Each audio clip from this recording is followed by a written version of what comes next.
vamos falar de um assunto extremamente importante, extremamente relevante, que é o quê? Que é a introdução da sua redação. Só pra gente contextualizar. Qual que é o objetivo dessa aula? O que eu posso garantir para você? Que terminando essa aula, você vai saber, primeira coisa, o que não pode faltar na sua introdução. Porque a introdução, como eu já comentei com vocês em outras aulas, a introdução não é somente técnica, né? Existem alguns itens que você deve colocar dentro da sua introdução, além da técnica escolhida. E eu vou mostrar o que quais são esses itens que não podem faltar. Vou, claro, apresentar as técnicas de introdução ao longo dessa aula, beleza? E vou trazer para você o quê? Modelos prontos para você se inspirar, para você criar o seu, para você entender. Ah, eu posso fazer desse jeito, eu posso mudar aqui. Eu já vou trazer o modelo base para você. Ô Roger, se falar que o meu coração não é bom, eu não sei de quem que é, Rod. O coração bom dessa mulher. Eu sou uma pessoa de coração bom, eu. Olha só, gente, bora conversar aqui sobre o nosso assunto da aula, que é técnicas, que são as técnicas de introdução, né? E também os modelos prontos que eu vou trazer para você. Não fique preocupado, porque eu vou colocar um parágrafo escrito na tela para vocês, mas eu vou colocar bem grandão para que você consiga dar o print, para que você consiga tirar uma foto e ter ele como modelo base. Não vai ficar aparecendo só na tela não, a gente vai colocar bem grandão para que fique uma boa leitura, tá bom? Fique tranquilo. Vamos lá, primeira coisa. Quando eu falo de técnicas de introdução, os alunos ficam, me dá a técnica, professor, me dá a técnica, que eu quero saber a técnica, eu preciso da técnica, dê-me técnicas. Calma, criatura. Porque a introdução não é só a técnica de introdução. Na introdução, você tem que ter a técnica escolhida, mas você tem que ter consciência que na introdução você, além de apresentar o tema ao leitor, dentro da introdução, você tem que apresentar a tese. Vamos só relembrar, a tese é o seu ponto de vista em relação ao problema apresentado na redação. Então você vai lá afirmar na tese que sim, existem problemas relacionados à saúde pública, existem problemas relacionados ao meio ambiente. Qual que é o seu ponto de vista em relação ao problema apresentado no tema? Então, você tem que deixar claro dentro da introdução qual que é o tema da sua redação, apresentando a sua tese. As técnicas eu vou ensinar para você agora. A técnica de redação, a técnica de introdução eu vou ensinar para você. Mas você não pode esquecer que dentro da introdução você tem que deixar muito claro para o seu leitor qual que é o tema da redação. Sabe por quê? O que eu percebo muito? Os alunos, quando eles iniciam a redação, parece que parte do pressuposto que o corretor ou que o leitor já sabe sobre o que você está falando. E você tem que sempre pensar o seguinte, você tem que pensar assim, pensa nisso quando você vai escrever a sua introdução, tá? Qualquer pessoa que pegar essa redação, se ela não souber o tema, ela tem que entender o tema na introdução. Então eu tenho que escrever de uma forma que qualquer pessoa leia a introdução e fale para mim qual que é o tema. Então não pode começar a redação falando assim, esse problema é muito comum na sociedade, pois nenhuma medida é tomada para solucioná-lo. O que é isso, gente? Que problema? O que é comum na sociedade? Tem tanto problema na sociedade, gente. Tem até falha de conexão na sociedade e fica trolando a gente. Tem muito problema na sociedade. Então você tem que deixar claro qual que é o problema na introdução.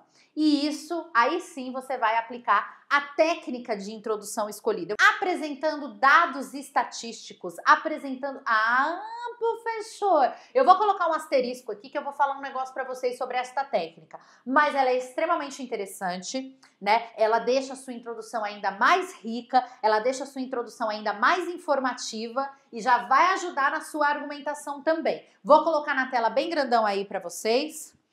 Em um paralelo com o avanço da qualidade de vida entre os brasileiros e com a enfatização de campanhas preventivas de saúde, tem-se, ainda hoje, um alto índice de pessoas com diabetes. Segundo a Pesquisa Nacional de Saúde, realizada pelo Ministério da Saúde em parceria com o IBGE, 9 milhões de brasileiros foram detectados com a doença, tornando-se um dado alarmante, já que corresponde a mais de 6% da população.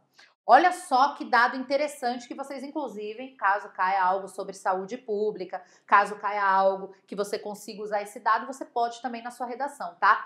Gente, o que eu tô fazendo aqui na minha introdução? Eu estou falando Este tema a gente já sabe que trata sobre saúde pública e especificamente sobre diabetes, certo? Que é uma das doenças que mais crescem aí entre as pessoas e as pessoas que estão com tendência a diabetes. Então a gente tem que ficar muito atento com isso.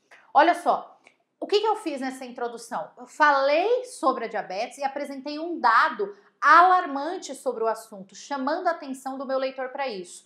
Deixa eu falar uma curiosidade aqui sobre a apresentação de números. Sabe quando você está escrevendo um texto, você fala assim, eu escrevo esse número aqui, ó, professora, eu escrevo esse número por extenso ou eu coloco ele em numeral? Por que que esse daqui eu coloquei dessa forma e esse daqui eu coloquei dessa forma? Vocês querem saber a regra disso? Se vocês quiserem, eu explico. Eu não sei, eu preciso ser bajulada. Senta o dedo nesse like aí que eu explico. Você tá vendo, Rod? Eu faço trocas. Minha vida é feita de trocas. Senta o dedo no like que eu vou explicar a partir de agora. É o seguinte, como que você coloca os numerais na hora em uma redação, tá? Se for de 0 a 10, você coloca ele por extenso, tudo bem? De 11 para cima, você pode escrever em formato de numeral. Então, 11, 12, 13, 14, 15... E aqui, por que é 6 e eu coloquei ele em numeral? Porque ele tá junto de uma porcentagem. Aí você coloca junto com ele sempre escrito de forma numérica, beleza? Então, quando tem uma porcentagem, você pode colocar ou um número longo assim, né, ó, 23... 23 já vira, mas, por exemplo, 9,23 milhões aqui, certo? Então, aí você pode escrever também, quando é um número assim um pouco mais longo, tá? Então, se tem a porcentagem, agora, se não tem nada assim, é de 0 a 10 você coloca por extenso e de 11 para cima você escreve em formato de numeral. Essa você não espera. Olha, Rod, meti o loucão aqui, hein? Você gostou dessa? Você sabia dessa, Rod? Rod aprendeu aqui, vivendo e aprendendo, né, Rod? Vivendo e aprendendo. O que eu ia falar sobre esse asterisco aqui? É o seguinte, pode colocar dados estatísticos na introdução? Pode, é uma técnica de introdução. O que eu recomendo, tá? Você leu lá o tema, beleza, você entendeu o tema, você sabe sobre o assunto e tal. Suponhamos que você não saiba nenhuma citação para colocar naquela redação, você só saiba este dado estatístico para colocar na redação, beleza? Tá? O que eu recomendo a você? Que ao invés de colocar na introdução, você use esse dado estatístico no desenvolvimento, na argumentação. Não porque está errado colocar na introdução, não está errado. É porque assim você dá mais suporte à sua argumentação. Escolha uma outra técnica de introdução e coloque o dado que você sabe no desenvolvimento para deixar os seus argumentos mais fortes. Sacou? É uma dica que eu dou. Mas caso você queira usar na introdução mesmo, não tem problema. Não significa que os seus argumentos estarão ruins ou que você não vai fazer uma boa argumentação por causa disso. Não tem nada a ver uma coisa com a outra. Eu só estou falando que por que eu falo isso? Porque as pessoas me perguntam, Pro, se eu só souber um dado estatístico, eu posso colocar no desenvolvimento ou na introdução?